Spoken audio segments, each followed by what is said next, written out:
What's going on, ladies and gentlemen? Welcome back to another video here on Pig City Hockey.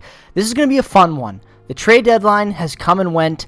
There was a lot of hype and excitement and a lot of rumors going into this deadline as Jets fans this year. I would say more than ever before, honestly. I think this is the biggest trade deadline that the franchise has ever really went into as a buyer, I would say. You know, I know the 2017-18, there were a lot of questions about the 2C, like there were this year and other years in years past, but never before had the Jets really been tied to so many influential players. And, you know, leading up to this deadline, I talked about it a lot. A lot of Jets content creators did. A lot of fans did for a lot of good reasons. And if you're not a Jets fan, you're just checking this video because you want to see how we're feeling after the deadline, you know, you're going to get it.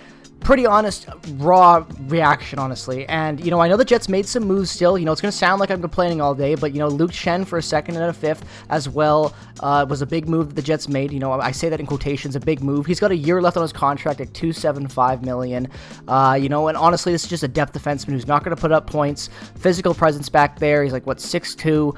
And, you know, like, is he an upgrade over Logan Stanley? Yes. You know, what you're going to get with Schenn is just you know, an upgrade in the third pairing, pretty much. Like, I've seen talks about the Jets potentially putting him with Morrissey. I think that's an absolute joke.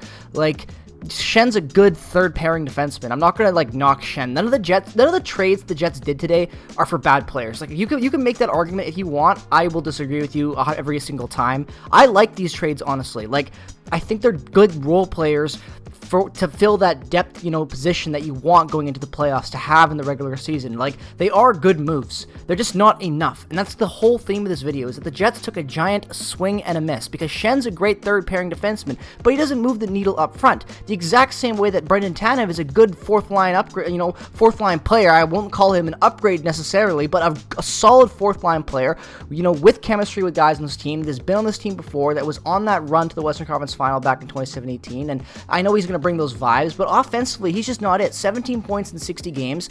He hasn't really been that consistent offensively for a while. His analytic metrics are not really there either for, you know, that consistent kind of, like, you know, defensive responsible player you'd want to have, and that what Brendan Tanev was in his prime. You know, and again, like, I love Turbo. I love Brendan Tanev. I'm really happy that he's back with the Jets as a fan of this team. Like, I think all of us are deep down, because Brendan Tanev, you know, great dude, really funny moments, you know, was on that huge role with that club back in 2017-18, and I got a lot of good memories attached to him, like most Jets fans do. But ask yourself, is Brendan Tanev really an upgrade with the current, you know, 6 players in the bottom 6 right now? You know, like, obviously we know the chemistry he had with Andrew Copp, Lowry, on that third line back in the day. You know, the Tanev, Lowry, Copp line was phenomenal and a huge part of the Jets' success in 2017-18. But, you know, Tanev is not that player anymore, and more importantly, the Jets have found ways to, you know, replace his presence after losing him after that 2017-18 season, where he was signed to that huge contract by the Penguins, you know? Like, I know the Jets never wanted to lose him in the first place, but that doesn't mean you go back to the well on a guy, you know, what, 7 years, almost 8 years after it's been since you had him on the team last. Like, the Jets had this tweet by Connor sums up, I think, how most fans are feeling, honestly. Like, you had so much in cap, you had all these first round picks, you had all the assets going into the deadline, and you did nothing. Like, you did absolutely nothing to move the needle on this team to improve the club. Again, I'm not knocking the players that the Jets brought in. They're good moves. They're good depth additions. But ask yourself, you know, is taking Mason Appleton out of the lineup for Brendan Tanev the right call? Is Mason Appleton not a better player than what Brendan Tanev is right now? I think Mason Appleton honestly is. I think Mason Appleton brings the exact same vibe that Tanev would bring. The same thing goes for Morgan Barron. You know, Morgan Barron's offense this year hasn't been there, but he's one of our most defensive, responsible forwards and a big part of the bottom 6. Do you just take out that player because he's not scoring goals and put Brendan Tanev in, who also isn't scoring goals? Like, he may have more than Barron, but it doesn't really push the needle again. And the same thing goes for Schenn. Like, Luke Schenn is a good depth defenseman at this point in his career. He's physical, he's big, you know, he eats minutes up, he's good on the back end, that type of player you want in that role come playoff time. But, you know, is he that much better than Logan Stanley? Honestly, no. And Logan Stanley is not a good defenseman, but, like, It's an upgrade, yes, but it's not like the upgrade that we needed on the back end, you know? Is it really an upgrade over Fleury even, with how consistent Fleury's been at times this year? Is it also an upgrade over a guy like Colin Miller, who barely has played at times, or not even to mention Ville Heinola, who we've completely, drowned at this point in the depth chart?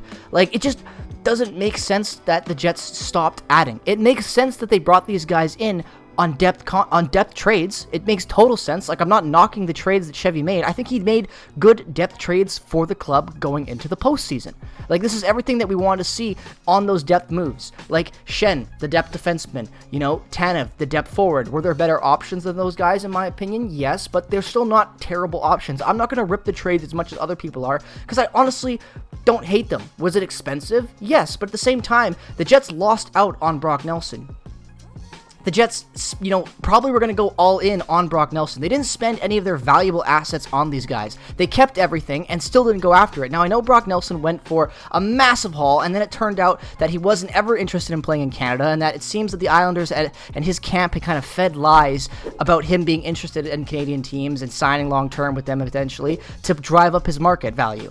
That's honestly what I get from that situation, so it looks like the Jets were potentially never really even in on Brock Nelson. Even though they obviously were making big offers, it looked like they were just using Winnipeg to drive up the value on him. And then with the Rantanen, obviously we all wanted Mikko Rantanen. There's not a single Jets fan in the world, I would say, that wouldn't want Mikko Rantanen on their team. And after the trade from Colorado to Carolina, and then all the news broke about him getting traded again potentially, and then eventually Dallas picks him up. Do you see the theme with this, though? Colorado, they, it just doesn't make sense to me, man. It doesn't make sense to me. Colorado gets Brock Nelson, a division rival.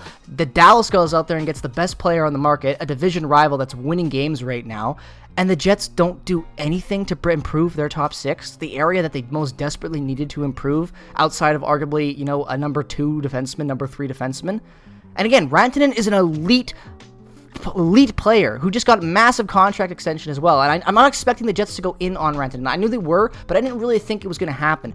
I'm more angry at the fact that the Jets didn't spend any of the assets that they needed to improve the top six. They went out there and they spent the depth pieces that they were going to, trade anyway to improve the depth. We always know the Jets are going to do that, but they stopped. They stopped adding to the team that's going to probably have the best window to ever win a cup. The best team the Jets have had ever in their return, arguably, in franchise history. In NHL history, this is one of the best teams. They're up there with some of the best win streaks and best runs that a team has had in the regular season.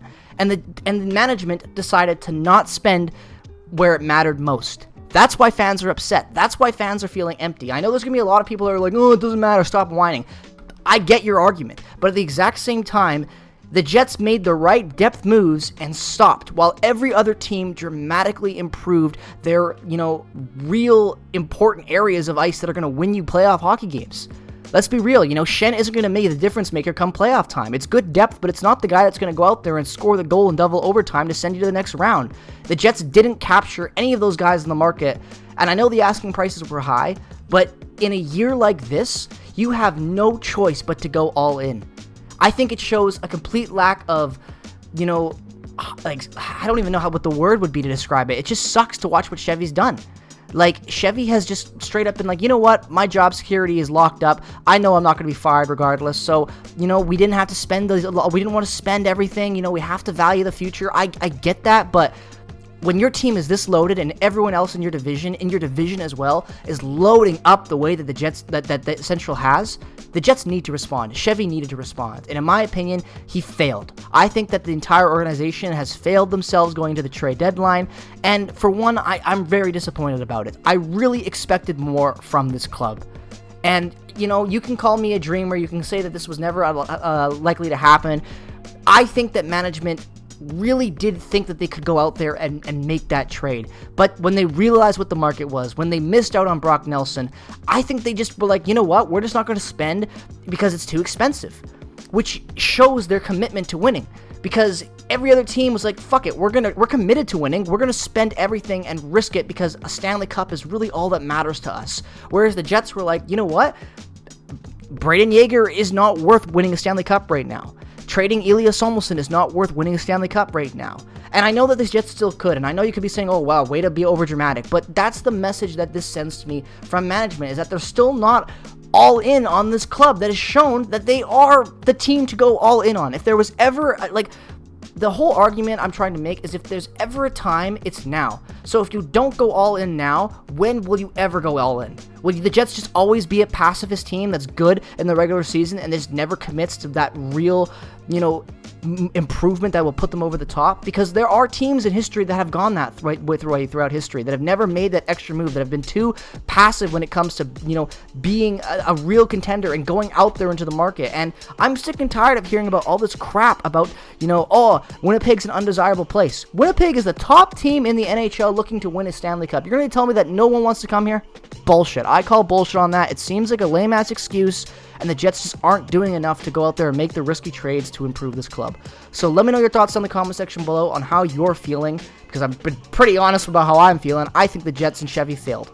So let me know your thoughts in the comment section below. As always, if this is your first time checking out a video here on Peg City Hockey, you can follow me on Twitter, Instagram, and more importantly, subscribe, turn on notifications. This is the #1 place to be for all Winnipeg Jets content on YouTube. Thank you so much for watching this video. I hope you enjoyed, and I hope you had a fun trade deadline day. No, it wasn't that energetic for us Jets fans, but hey, if you're a fan of another team watching this video at this point, hope you enjoyed your day and hope your team made some good moves. With that being said, peace, love, and positivity as always. Go Jets, go, and I will see you all in the next one very, very soon.